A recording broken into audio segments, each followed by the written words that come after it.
So, good afternoon, everyone, and welcome to Broadcast's first ever Zoom webinar. It's our series of live online Q&A panels that will address topics of crucial interest to the TV industry. I'm Alex Farber, Deputy Editor of Broadcast. We've set up these events as a way to keep the industry connected during this difficult time and hopefully serve as a useful forum for looking at new ways of working and how to navigate challenging times. Today's event is a development masterclass, which will explore the ways in which production companies are tackling generating ideas that can be made during lockdown and look ahead to the longer term impact on programming. Now, before I introduce our three panelists, I just want to run through a quick couple of housekeeping points. The first half of our hour-long session will be moderated by myself, and then I'll throw the floor open to our attendees to ask any questions that you may have. Please submit these throughout the discussion via the Q&A channel, which my colleague Jessie Whittock will be monitoring and feeding through to me. We'll tackle as many as we have in the time available. Right, now to introduce our panelists. Tim Harcourt is Creative Director of Studio Lambert, and he's responsible for selling to broadcasters internationally. There he is waving. Since he joined in 2012, he has devised a number of formats, including Gogglebox, which continues to go from strength to strength under lockdown. Ana de Moraes is Chief Creative Officer of Multi-Story Media. She joined in 2018, having previously worked for 2-4, BBC Studios and 2020, and she developed Multi-Story's first SVOD commission, the upcoming Big Flower Fight for Netflix, as well as its first BBC One format, You Are What You Wear.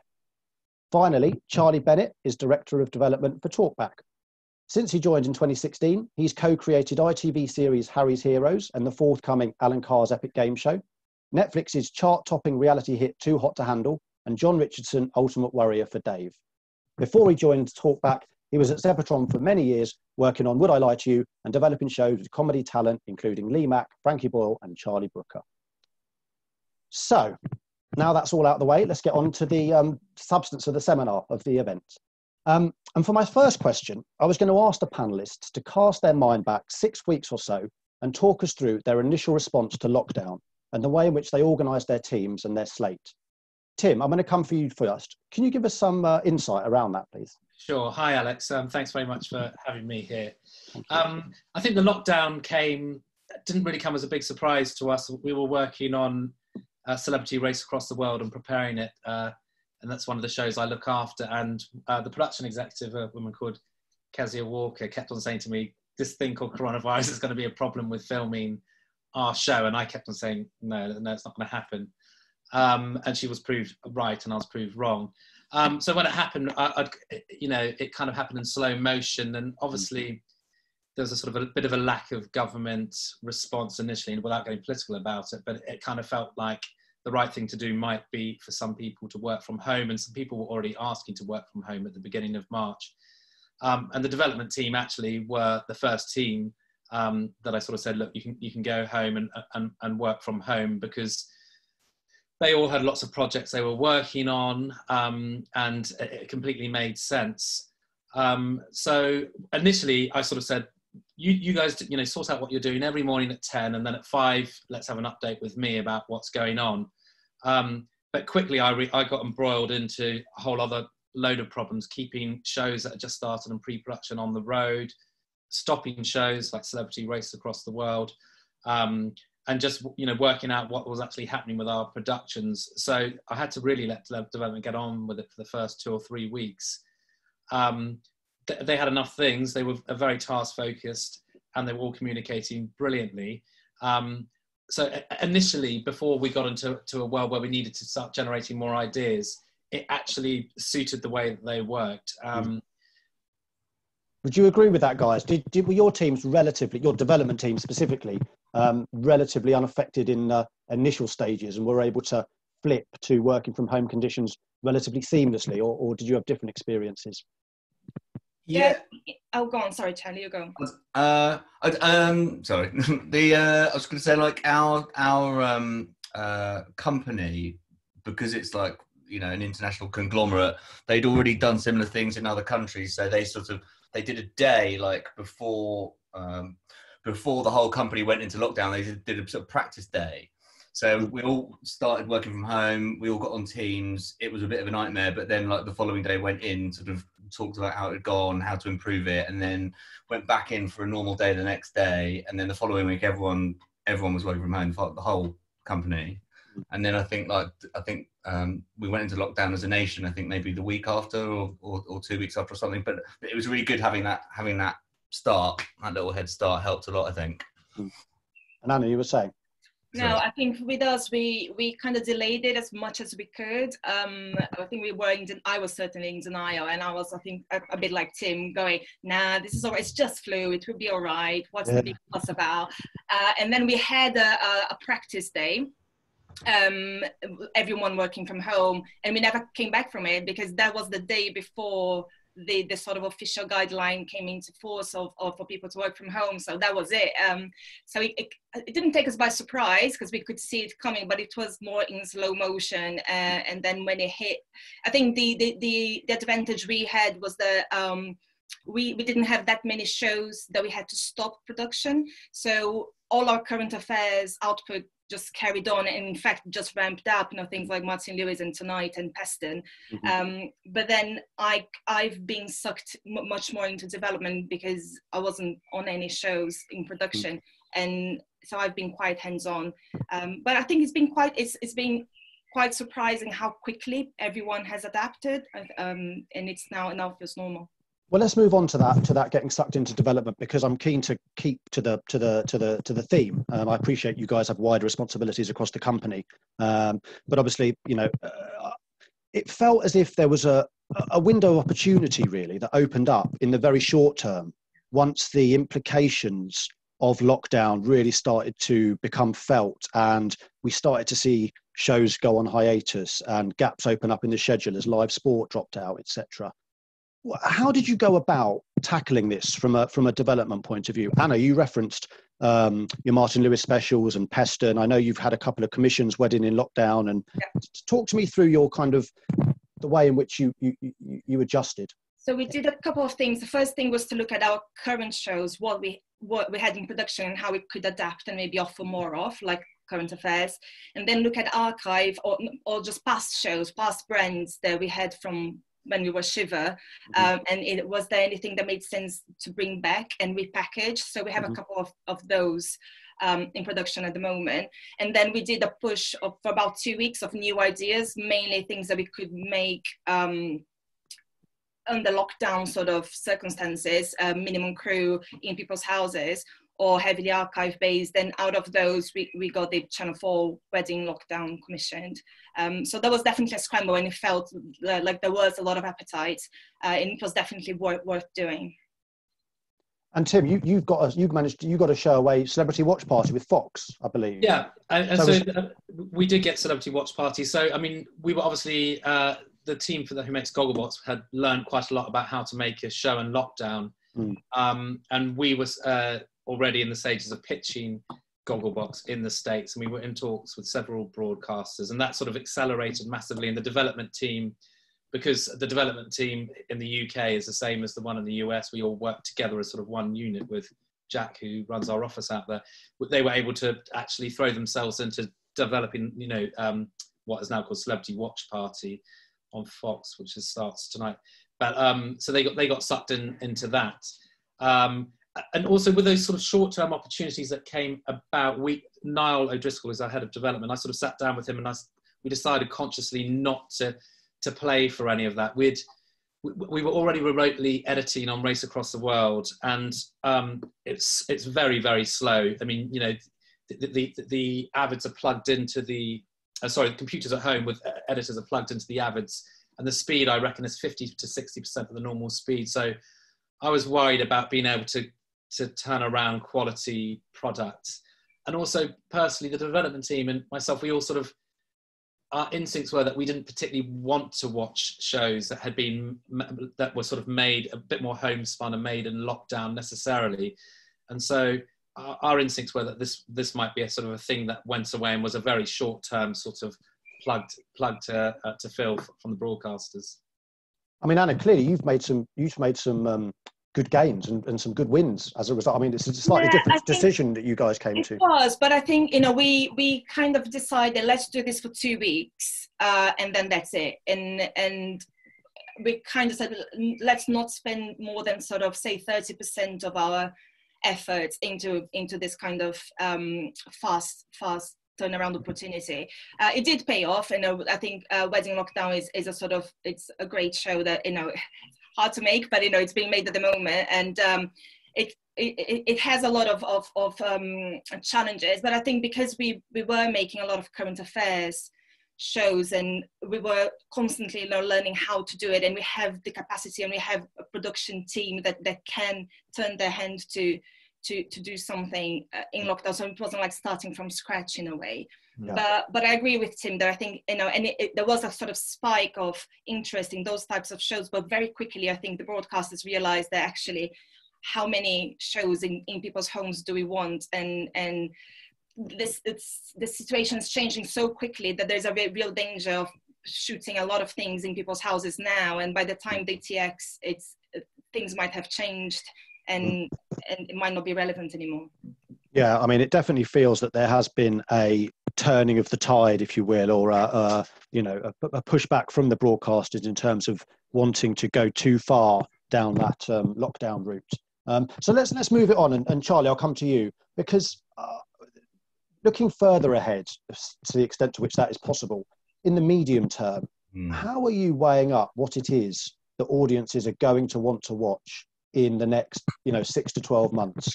I'm conscious of, we've had ITV's Kevin Ligo and Channel 5's Ben Frau questioning the level of appetite for Love Island, which ultimately has dropped out, or plague documentaries, I think Ben's mentioned. Now, obviously, you've had a super runaway hit with Too Hot to Handle, which has dropped in the middle of this crisis, pre-made, obviously, and has done great guns. So I'm curious in terms of what your thoughts are around what the world might look like further down the track, and how you're responding to that. I mean, it's just so difficult to predict like how our filming restrictions are going to change, and I mean, obviously, like as soon as we can, hopefully, fingers crossed, touch wood, we'll get cracking on another series of Too Hot to Handle, and we're doing like a sort of a catch-up show with the cast now, which they've started doing with their with their big hits, and I think like. People always say in times of crisis, people want entertaining, and hopefully that'll be good for Talkback and for our bit of TV in general. But obviously, it's going to be very, very difficult. I feel so sorry for Love Island producers. It's terrible, but it's just going to be very, very, very difficult to make shows as usual for the next few months, and we're looking. Sure, but I'm not necessarily talking about the practical benefits, and I do want to move on to that and the implications of that, but I more meant tonally in terms of people just like Anna said, I think people are already fed up of seeing their own living rooms reflected back to them, and that's sort of done, and I think we all want escapism, and we want to be taken out of the dreariness of our own lives and entertain more than ever. So, I think that's probably what we're going to be sort of looking at focusing on in the next 6 to 12 months, I'd imagine. And what do you think, Tim? I mean, obviously, like I said, I totally agree with Charlie. I think people want entertainment. They want a degree of escapism. I mean, that Love Island situation, I mean, somebody said to me, oh, do we want to watch people going on holidays we can't have? I don't buy that at all. I think everyone would have loved Love Island to be on in the summer. And I do feel, as Charlie said, I feel really sorry for the freelance community who were making that. And I feel sorry for the audience. I think they would have absolutely loved it. And from what I know, from who I've talked to, it's purely a logistic thing. They just can't make it this summer. So I don't subscribe to that. The plague doc stuff, I mean, we're not really in that business. I can only speak from my personal taste and the taste of my team, and it's not the stuff that we want to watch. I mean, I've got to be honest, even with, I think we all leaned in, like 15, 20 million of us, to watch that first Boris sort of 5 p.m. thing. But as he sort of progressively, got sort of lesser versions of himself to do those briefings, we stopped watching them in this house. And actually the news now is in this house, in my house at home, and certainly amongst the team, they're not that keen on watching the news. Bit of fatigue. Yeah. But Anna, maybe I'll come to you. If you think about what in a new normal, which is a phrase that's getting bandied around, and the way in which we're going to be a different nation come the end of this period, and to what extent do you subscribe to that, and to what extent are you able to inform some of the ideas that you're kicking around? Are they informed by that, or not so much? I mean, it's so hard to know what's going to happen, so I think you can't try to second guess it too much. I think we have certain things in mind from a practical point of view. So, international travel, I don't think we can do, even though I think that's what a lot of people would love to be watching. Race Across the World did so well because it felt like the perfect watch when you can't go anywhere, but we can't. And, we don't know if there's going to be a second spike of the virus here or elsewhere. So even if you were allowed for a moment to go abroad, I think it would be just too risky. So we are having that in our minds when we're developing. And social distancing to a degree, I think, who knows how long that's going to be around. And we are sort of thinking of how that's going to impact production and what types of shows you can make. But I think that there are creative ways to go around it. You can't have a studio audience, but that doesn't mean you can't have a studio show. It's just thinking of a slightly different way to position it and how you might be able to bring the audience in a different way. So is it fair? Go on, Tim.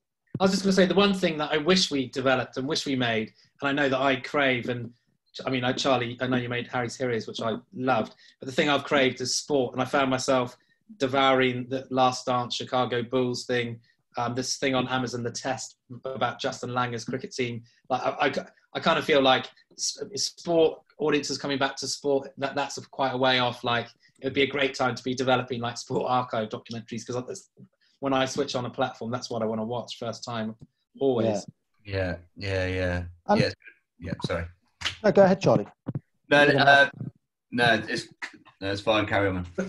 Well, I was going to pick up on a point that you made, Anna, around some of the practical points that you referenced then, because I think, there's the tone and the style, the type of programming people are going to be watching. But then I guess you've not previously, well, to an extent, so significantly had to limit your thinking, your programming thinking, due to practical considerations. And I wonder whether you found that's something that's held you back, or whether it's focused your mind, or whether you've had to kind of work in a different way to ensure that you are applying, so far as you're able to second guess, what the subsequent production restrictions may be. I think the way we've been looking at it is to not hold back at the beginning. So we're sort of doing development as usual. So let's just think of a good idea. And then we look at it and we think, okay, how can we adapt it? How is there anything about it that might be difficult to do right now? And then it's finding solutions. One thing we have been doing is bringing production, the PMs in a lot earlier in the development stage. So getting our head of production involved in those ideas much earlier, to get her thoughts in, or one of the production execs, because they can really help figure out what is a concern, what might be problematic, and find solutions. And that's been really good, and I think that's a practice that we can take forward post lockdown and actually bring them in much earlier. And what about you chaps? Have you your shift, your think, the way in which you operate has been the extent to which it's been influenced by practical considerations and the impact that's had on the way in which you operate? Sorry, Tim, you go.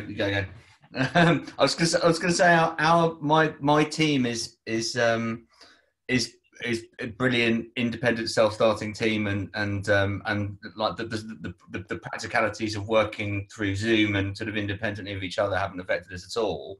I think if we're talking about the practicalities of actually making things, exactly. I think like we've touched on already, there was this sort of like intense period of purely developing like isolation audience list based shows, and that very quickly subsided, and most of the time now we're trying not to let that affect our idea generating, and try and just sort of assume that in a year's time things will be filmed as normal. And what about, I mean, Tim, are you somewhere which how are you addressing? Well, I mean, in our team, we try and focus on very few ideas at any one time. I think, like, in terms of like putting lots of effort into them, obviously there's germs of ideas, but I'd say we have sort of 10 to 12 ideas really that we're thinking about seriously at any time. And often those ideas sort of go away, but what we've actually done is gone back to a few ideas that don't have any kind of foreign travel or don't require foreign travel in them. And the ideas we kind of tend to think about are kind of quite big, universal, entertaining ideas that, and so I kind of think they kind of transcend any mood that there may be. Well, I like to think they will transcend any mood that there will be after COVID is gone. I mean, I'm a big optimist. I know a lot of people are saying, "Oh, the world has changed forever," and I think people will be shocked at how quickly normality returns when it does, and that the things that change will be, you know, how we treat the NHS and the economy will be screwed and stuff like that. But I think I don't think it's going to like shift our paradigm of taste massively. No, I think that's a really good point. I think everyone should still be looking at ideas and thinking, can this run for 5, 6, 7, 8 series? And no, it can't just be right for now. It needs to be something that can you imagine becoming a sort of, you know, one of people's favorites for years to come. Totally agree. And it's interesting hearing, Tim, that you kind of parked some ideas and kind of rotated some in. I mean, is that something that happened at Talkback and Multi-Story, would you say? Yeah. Purely based on practicalities, though, production practicalities. Yeah. And different versions of have come back now with you know, without audiences, and you know, some shows are better suited to that than others. But already we did 2 QIs this series without an audience, the last 2 I think, and it worked, and so I think, you know, we're looking at the things we ditched in March and trying to sort of prioritise the ones that you could most easily imagine filming now in a studio without an audience, and sort of working them back into our slate.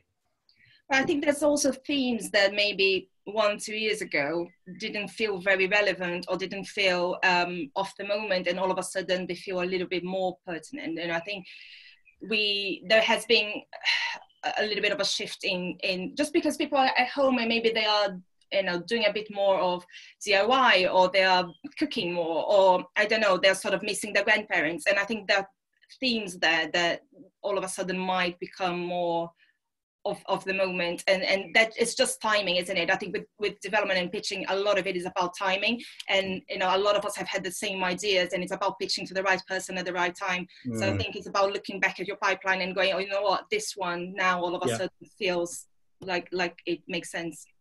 You'd agree with that, Tim? Yeah, I mean, the cynic in me sometimes calls it dusting down an idea from the bottom drawer, but I completely agree with Anna. It is all about timing, and I think, you know, if you think an idea is good on one day and no one buys it, there's no reason why the opportunity won't exist for that to be the right time for that idea. I mean, last year we sold an idea that we've been pitching for like 5 years, and it just never kind of had its right moment before it got picked up. So I'm a big believer in what Anna's talking about. Mm-hmm. And is talent and perhaps some of the issues around longer term isolation, or however it might pan out, around older individuals impacting the way in which you're thinking at all? I don't want to be sucked into an ageist comment. I mean, sorry, it's got to be. Trying to catch you out. I don't think it's about age. It's about health and health risks, isn't it? I mean, personally, as a company, we very, very rarely take a talent first idea second approach. It's just not our style. I'm not saying that's right or wrong. It's just the sorts of shows we make. I don't know about the other guys, but. No, same. We don't really make many talent-driven shows. I don't think it's normally idea first. But I mean, there are concerns. You know, Paul O'Grady, we work with him in Paul O'Grady for the Love of Dogs, and obviously we're very conscious of his health and safety. And I think that's the same with every talent, really. But I mean, this, I guess, applies to participants as well, no? For some of the programs. Yeah, absolutely. Yeah, it will do. Yeah, it does. It does. But, you know, I mean, I'm working at the moment on a document for, I mean, we're filming The Circle later this year for Netflix, and we're working on a very detailed health and safety document about the various stages that we may be in with COVID, if we're in a stage similar to now, or if we're in still got social distancing. I mean, and like, you know, we're we're an industry that is used to risk assessments and filming in difficult environments. And, you know, it's interesting, Big Brother has continued to be made in Germany and Portugal, Brazil, during the lockdown. You know, like all risks, it's one that will be mitigated. And as we get further into the year, we'll understand more about it. We'll be able to manage those risks better. I'm optimistic about that. Fantastic. I was going to ask, pick up on something you mentioned earlier, Anna, about PMs and execs becoming more involved in the developing process.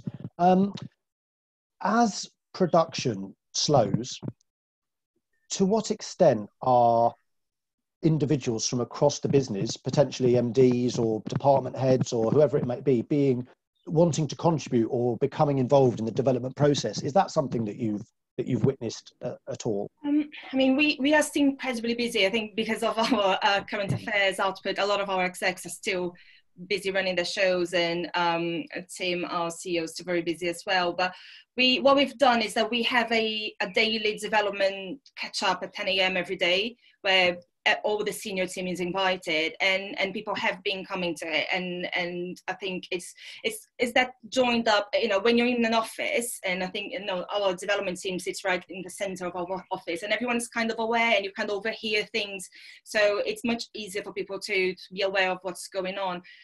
So we felt it's important to have that kind of daily catch-ups so that people can still feel like it's one company. So it has been quite joined up in that sense. Mm-hmm. I guess in some respects it's been more challenging to replicate that kind of slightly amorphous, organic process if you're, you know, coming together virtually.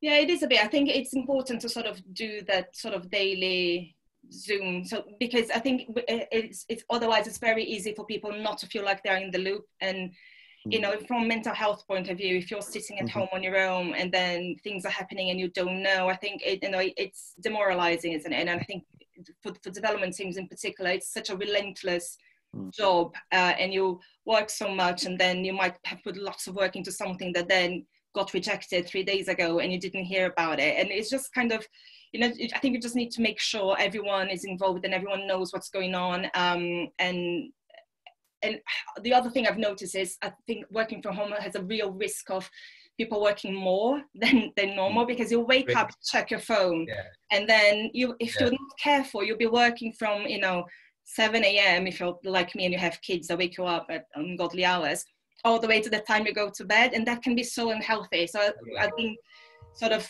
really always reminding the team to take breaks. You know, they don't have to be working all the time. You know, I think it's really important not to burn out. I've felt exactly the same and conveyed that to our team. I think it's really, really important to have a sense of when work ends, and like I say that as someone that doesn't have one, but like and you know, and I've got the kids and you know, juggling all of that stuff, and actually like I still haven't really quite sort of established like exactly how to do it, but there needs to be something. Like I go for a run in the morning and that helps. That's sort of like before that I try not to do any work. I go for a run and then like sort of and then after that I'll sort of look at emails and stuff. But I think it's really important, as Anna says, that you establish like a way of like detaching yourself from work when you're at home. Yeah. And Tim, you mentioned that there is more, you know, your guys are still continuing to be quite busy, but I mean, have you got other, Stephen Lambert, you know, I'm sure you'd welcome his advice, but, you know, becoming more involved in the development side of the business as a result of production slightly slowing, or has that not been something you've witnessed? I would say it's the same as normal. I mean, Steve was involved in all aspects of the business, and we chat to him, and you know, not in the day-to-day sense with the business. Production very much so. I mean our production management department with Joe Crawley and Steve Hunter, they're amazing. We've always been in the discipline, and it's interesting that Anna's getting into it as well, of like, we get production in so early on. Sometimes even when we've just had like a nibble of interest from a broadcaster, we'll get we'll get production across it, thinking about the logistics. I don't like to think about editorial and production as being two separate. I think so essential for making sure an idea comes in on budget when it's eventually made. One thing I found difficult though with development in lockdown, because we've been talking about the positives quite a lot, and I don't mean this as a sort of but I find that there's kind of a very in terms of like generating new ideas and just chatting and that great sort of serendipity you get in the office. There's such a narrow ecosystem of experience with everybody. Everyone's going on a run, everyone's doing a bit more cooking, everyone's watching the same shows. I know that people have different stresses in their lives, of maybe money worries or the stress of not having like an outdoor space and stuff. But I mean, in terms of pure, like you're so reliant on your development team having like weird and wonderful, interest. Somebody's in sort of like a gospel choir and you come together and with all these weird worlds kind of come together and the magic happens. I feel that has really been lost in lockdown. It's sort of like, you don't get on a Zoom and go, you're going to go, what's everyone watching? Because you kind of know it's going to everyone's watching the same thing. Everyone's been watching Too Hot to Handle. Everyone's watching Talent, the Sewing Bee. And it's just like, it's like, I find that is a definite great loss of the lockdown for the pure creativity, that getting the germs and the spark. And I think that's the bit that's suffered. Everything's had to become much more efficient, and I think like sometimes it's the sort of like it's the gaps between projects that end up like being the places where you find new ideas, like when you've just rushed something off and there's a bit of a there's a bit of a lull and you're having a conversation, like you say, about a hobby or something different that you did yesterday, and two things collide, there is a sense that's missing. Yeah. And is there anything that can be done to tackle that, or is it just a case of time, and when restrictions are lifted, naturally people will be able to lead fuller lives, and that will influence and inspire their work naturally?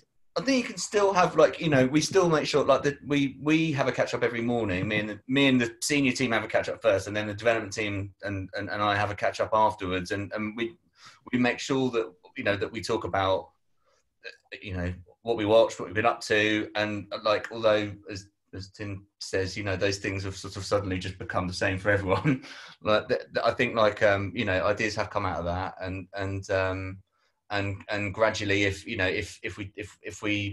we start all going back to work in shifts and some of us are in the office at one time and some of us aren't, I think hopefully those conversations will start getting a bit weirder again. Yeah. Hannah, you've got anything to add? Go ahead. Well, I was just going to say, I think it links back to that point of making sure people protect their time and actually give themselves the time to go read weird stuff online, or just, I don't know, listen to music, or just have the equivalent that would be that hour that takes you to commute to work, which often when you kind of, your mind wanders and you think of something. Because if you're just on all the time in front of a laptop, like working on something, then that's never going to come. So you need to create that somehow. And it might just be, going for a longer walk if you can at lunchtime, or just, I don't know, getting a magazine, whatever it is. But I think you need to create that space that feels like it's not work. Yeah. Time for wool gathering. Yeah. And obviously this is around, to an extent, you're referencing ideas that are being generated internally. I wonder about the balance between ideas you're generating, and responding to commissioner briefs, because obviously the sense is, there's a lot. It's a challenging time for commissioners as well, right? No one's off limits here. And how have you noticed, or have you noticed any shift in the proportion of the way in which you're balancing that? Anyone want to jump in? I think that it's all a little bit up in the air, isn't it? I think with the BBC, we're having a lot of conversations, and it feels like there's a lot of opportunities there. I think Channel 4 feels a little bit more uncertain. I think they're sort of finding their feet and working out the budget and that they're going to have to play with. So we're still having a few conversations about exciting shows, but I think it's a little bit more. There aren't as many briefs coming our way from Channel 4 as from the BBC. And then obviously the SVODs are the kind of the deepest pockets out there. So we have been doing a little bit of let's think of big ideas that we can take to the big players, because we know that they have the money. In uncertain times, it feels like a good place to go. And chaps, how are you managing that balance? I mean, like the briefs that have been coming out have been so. I mean, not knee jerk is a bit strong, but you know, it's felt like, you know, there's briefs come out, 3 days later, different ones come out, and the messaging's been like, obviously just because things have moved so fast, quite difficult to keep up with. But I would say that like the sort of ratio of our own original ideas that we've sort of like you know, blue skied, as it were, like to things that are responding to briefs is probably feels around the same as it was before. Yeah. Well, controversially, I'm not a big fan of like responding to briefs. I never really have. I kind of feel like everyone's feeding in the same trough, and then the broadcaster feels either obliged to take the best of the bunch, even if it's the best of a bad bunch, or take none of them. I mean, that's not to say we don't do briefs, but we really focus on ideas that we love, that we think we can sell, and that we want to make. Those are the sort of 3 rules we really follow, and sometimes that will mean us completely ignoring a brief, and that even before lockdown. And you know, that's kind of continued in lockdown. That's not 100% of the time, but most of the time I'd say that's what we do.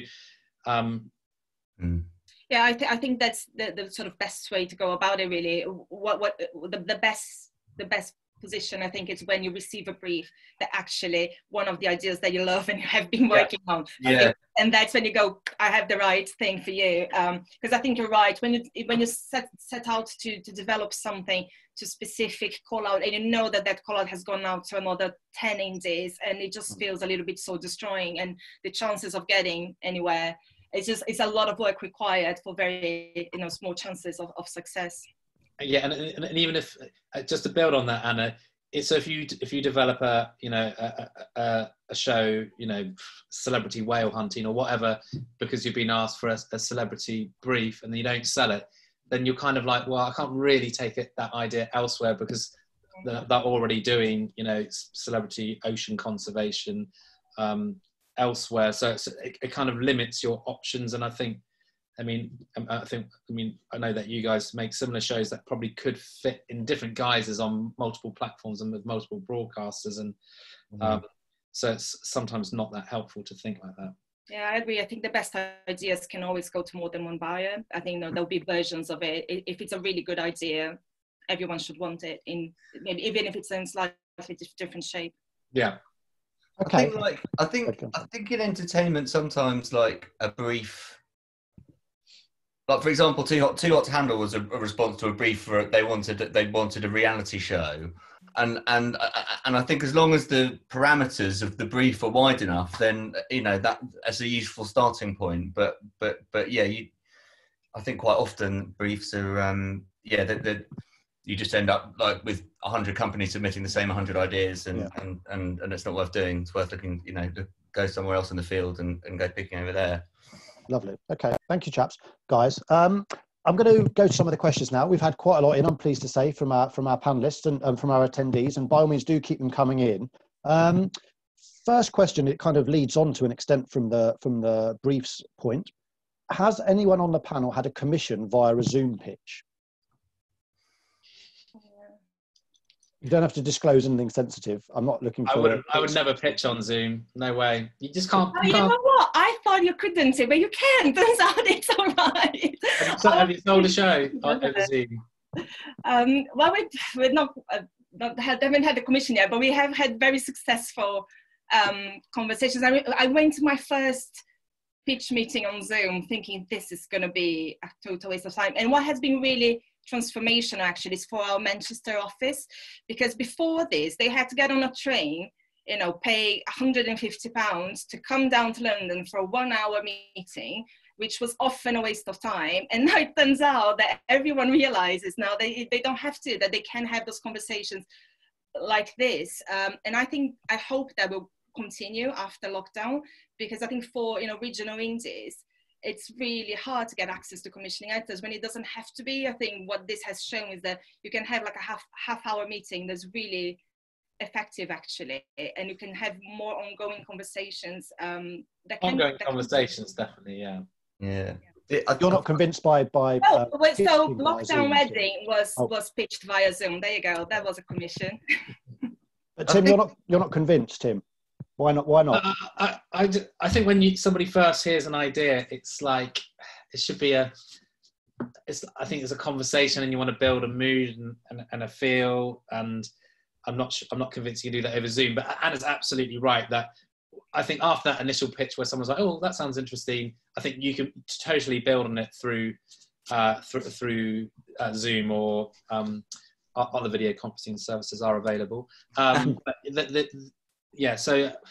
for me personally, I like to be in the room, and that's the one thing. In fact, I was just talking with Niall, the head of development, today about how we might pitch after when things relax, but we're still social distancing. And I was like, let's get a commissioner and let's like take them out to a park, and they'll sit 2 meters away from us and put some beer in the middle, and we'll just like. And then I realised I just sounded like some sort of idiot off W1A. But, we've had. Sorry, go ahead, Charlie. I was just going to say. I think in some ways Zoom's quite helpful for pitching. Like if you're pitching something with a very structured format and you want to talk people through slides and you've got a PowerPoint, I think it's actually a really useful tool because everyone's engaged. Everyone's looking at the same thing at the same time. Is quite engaged, and you as the person that's pitching it, I don't know. I don't know about you, Anna, but like I feel a little bit more like sort of like in control of everything, and actually I think I find it helps. And we've had a couple of commissions off the back of Zoom pitches, so I think I'm all right. I'm a fan. It's a double-edged sword. Yeah. So we've had quite a few questions in about the SVODs. Now, there's obviously been some talk that they're relatively insulated from this due to the fact they're not dependent on advertising at all, and people's hasten people's viewing. Can you talk about developing for the SVODs at this time? Have their tastes or the way in which you've had your conversations with those guys changed at all? Not really. I think, I don't know, from my point of view, there's still one standout shows. It needs to feel unique to them. It needs to feel like something people will want to binge watch, and that will be noisy and cut through. It's a crowded market out there more and more. So it's about finding those unique twists, probably to familiar areas, but it needs to feel different and like it hasn't been done before. I don't agree that they're insulated. I mean, I read some data this morning that in the past year, the streaming share of total TV usage in the States has gone from 14 to 23%. So that's obviously a benefit. But all the shows that they're reliant on aren't being made at the moment. So although we're watching lots of Netflix and, people are probably thinking, oh, I'll try The Outer Banks or, shows they might not normally watch, they're going to hit a situation where their inventory runs dry as well. Like the Michael Jordan documentary, it's interesting. They've dropped it in batches of 2. I think it's still being cut at the moment. So, I think to say they're insulated is wrong, but I agree with Anna totally that they still want that high quality product. It sometimes takes a bit longer to sort of get it through the doors there, longer conversations, but I mean, obviously the pockets are slightly deeper. Under lockdown specifically, there hasn't been significant departure from the normal ways of working or their requests, as it were, conversation. No. I mean, well, they came to us for the sort of isolation follow up to Too Hot to Handle specifically to fill a window for them, but no, in general, like they're still looking for. There hasn't been that we haven't like in our conversations with them felt as though there's been a shift.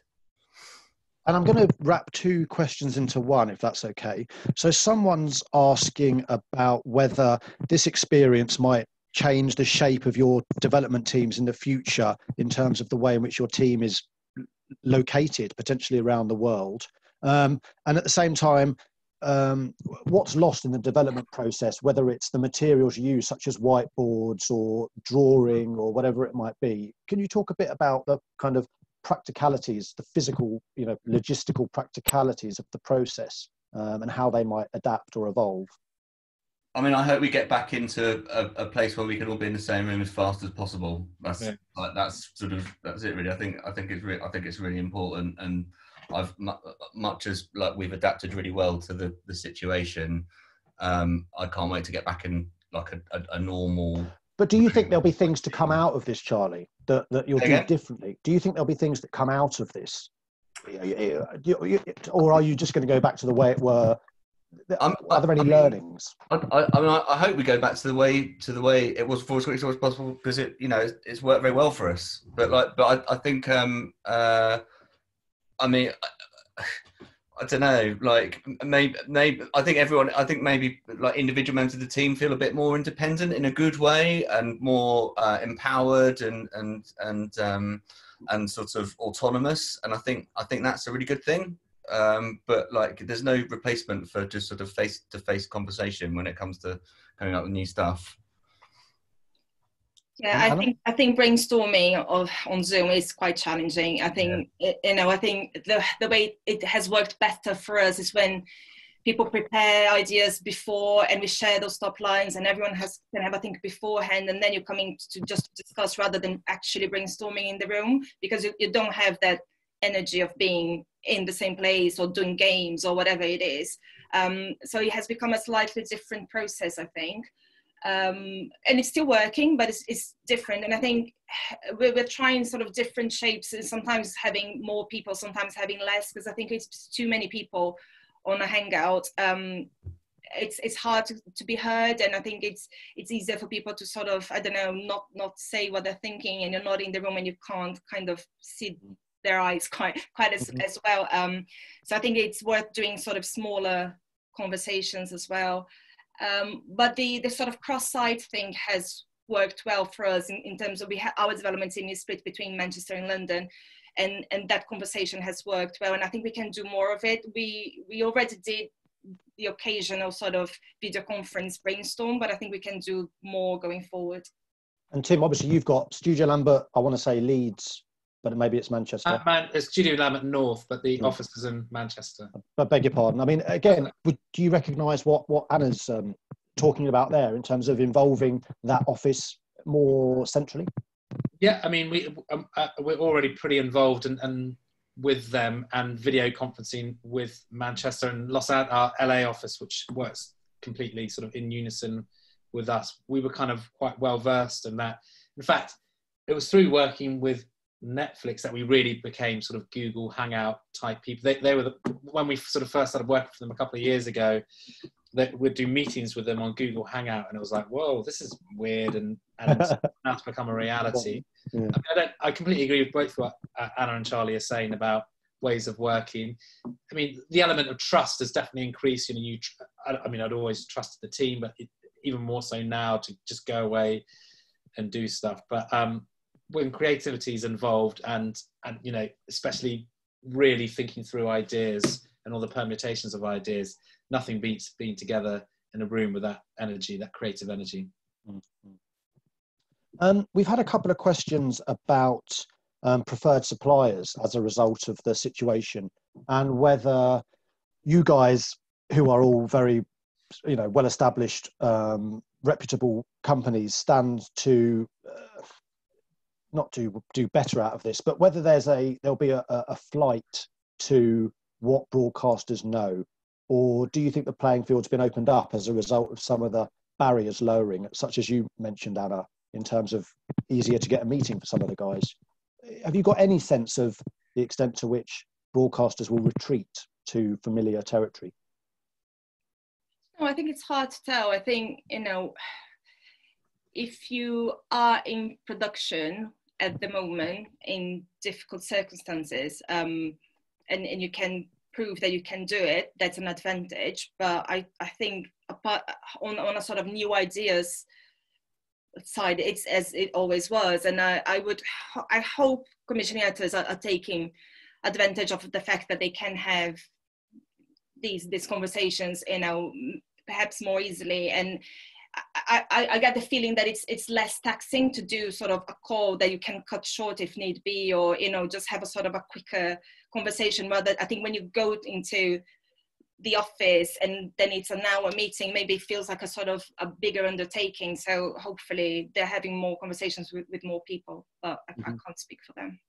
No, no, there's definitely, if you're small and agile and able to react quickly and undercut bigger companies, and I think it's you know, it's a good time. I think, like, you know, the tiny budgets that are being offered up for slots now, I think potentially are going to end up being taken by people who are willing to say, yeah, we'll do it for that. Like, and yeah, so I, you know, there's opportunities there, I think, probably. Fantastic. Okay, I think that we are approaching our full hour. So I'm going to just take a moment to thank you today for joining us, Tim Harcourt, Anna de Moraes and Charlie Bennett. I wish you all the best. Good luck with the future, and I look forward to seeing you back in the real world. Thanks very much for joining us, everybody. Alex. Thank you, everybody. Bye-bye. Bye-bye. See you.